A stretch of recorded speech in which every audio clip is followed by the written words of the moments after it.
Hi! We've already talked in other videos about how asking questions is the incorrect way of playing tabletop role-playing games. For those of you that are new to the channel or to the concept, please check out my RPG tips playlist in the description below, or the link that I'm going to put to my video where I mention the confusion that exists between roleplay and acting. But for those of you that already know that you should actually roleplay in a role-playing game, you are playing a game and you are playing a role. You should roleplay. You shouldn't be having a mother may I conversation. For those of you that are already familiar with that, this video is for you. This video is about answers rather than questions. Obtaining answers through roleplay and communicating answers as well. Whenever there is something that is not clear in the game world, this could be related to several things. Perhaps the game master communicated the information poorly.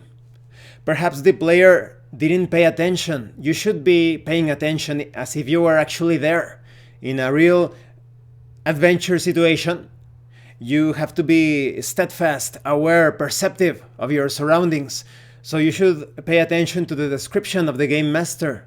Unless the game master is being extremely clumsy or malicious, then the information should be clear.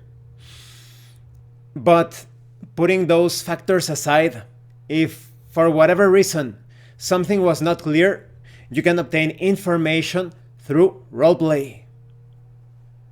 For example, maybe the dungeon master, game master, referee is communicating a scene and describes a couple of non-player characters. Instead of asking, what is the exact position of the non-player character? No, that's killing immersion. That's killing the immersion that you have worked so far to achieve during that session. Or that comes natural even for those that are true role players. It's better to say something like, I take a look at the bridge where those two guards are standing, trying to estimate the distance between each other. And so the game master can work with that, give you the information that you need. One is standing on the right side of the bridge, and just 3 meters away, the other guard is standing looking to the left flank or left side of the bridge. Depending on the situation, on the context, on the physical description, you can provide the player with the information that he or she needs, because that player has been role-playing. If you want more details about a structure, about a weapon, just roleplay. I pick up the object and I examine it. I enter the structure and take a closer look at the walls. It's all about that. And the game master, oh, you can see that the walls are relatively new, but it seems that they have been weathered down by some sort of effect, perhaps the use of a radiation weapon or some substance in the world. In that case, it would be like a gonzo setting. But what if you need to communicate some other details? Or rather, what if the player is asking, that will be the incorrect way, wants to ask a question about something his or her character already knows or should know. Perhaps you want to know the details of a mission that was communicated at the start of the adventure. Instead of going like, oh, wait a minute, in the mission, do we have to go to this objective or what? No. You can say something like, my character takes a moment to think back about an hour ago when he was looking at the computer screen, reviewing the information for the mission. Specifically, he tries to recall data on the specific surroundings of the enemy base. Or something like that. It all depends on what you are looking for. And then the game master can tell you. You start to remember that it is located in the quadrant where the Hydra faction is carrying out their business. Things like that. It could be related to anything. You could also stop players from abusing this if they are just not paying attention and they just want the game master to work as a sort of recall machine or constantly reminding them of things because they are too lazy to pay attention or remember things, you could say something like, maybe the player character is in a fantasy setting and there is this portal, and in order to open the portal you need a magic word, and this magic word was quite clear, well explained, with enough time for the player perhaps to write it down, but the player has been constantly abusing this aspect of roleplay.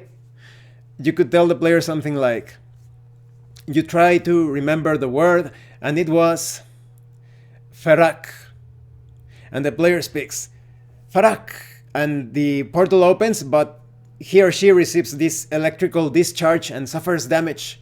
And then the game master says, oh, it was actually Faralker.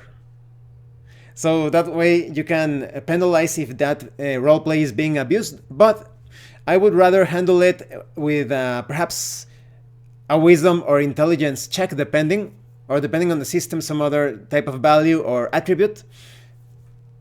This is also a good idea if you want to use your knowledge, skill, or the typical idea role in role-playing games.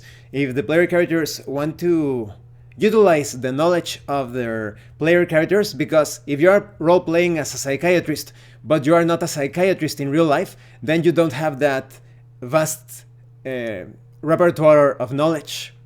Or maybe you are playing as an artist, and in real life you are an engineer and you know nothing about the theory of contrast, the harmony between colors, or maybe you are looking for some details on historical painters, anything. Then you can carry out your check by saying something like I said, I try to remember if I read anything about that sculpture or structure in my books back in college, or something like that.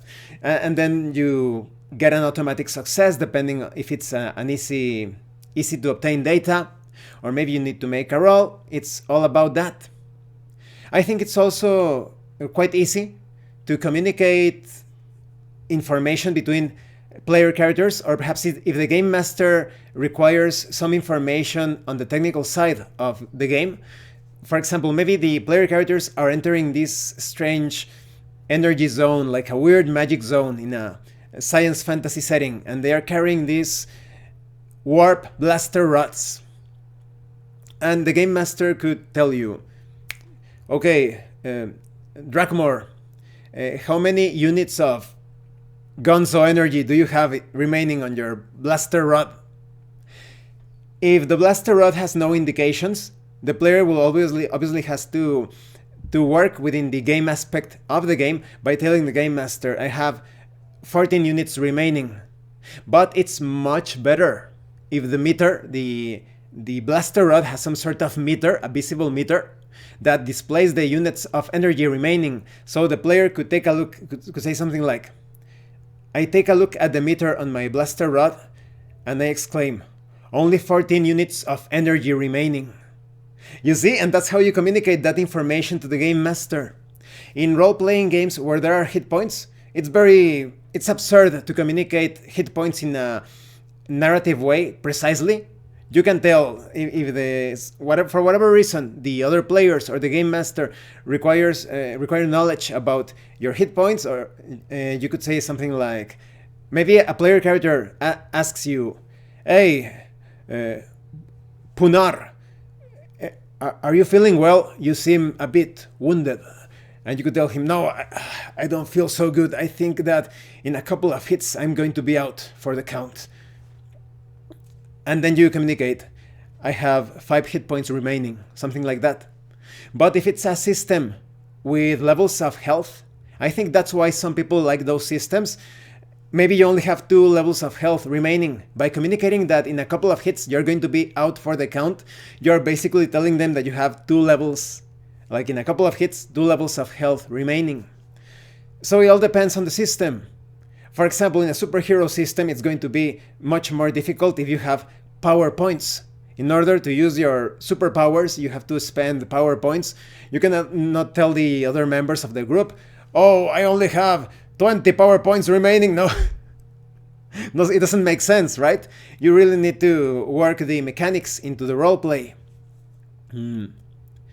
I think I can pull out a frigid blast or two more before I am all spent. And then you tell them, I only have 20 points remaining. Things like that. So I think this video was helpful. I think there's a lot of error when it comes to going to the extremes, like I have mentioned before. Those that are on the extreme of treating role-playing games as storytelling, because you're not telling a story, you are creating a story through the interactions with the game world, the interactions between player characters, non-player characters, the game world, etc. You are creating a story, you are not just communicating the things that happen, you are actually creating those events, nuances, factors, everything is happening through roleplay. So they want to eliminate the game aspect. They want to minimize every die roll. They want to they wish that the character sheet didn't even exist, but it's still a game. You have powers, you have abilities, you have skills, you have tools, you have health points, hit points, whatever power points, it's still a game. And in the other case that players, they play it like a board game or a war game or something, and they want to eliminate roleplay. Or even worse, they are not doing either. They are having a mother may I conversation. Yes, that's not the right way. So I hope this video was informative and helpful. Let me know what you think in the comment section below. Thank you as always for your questions and your comments. And thank you so much to those of you that are going the extra mile to support the channel. If anyone else wishes to further support the channel, the information on how to do that will be in the description below. Once again, thank you and see you later.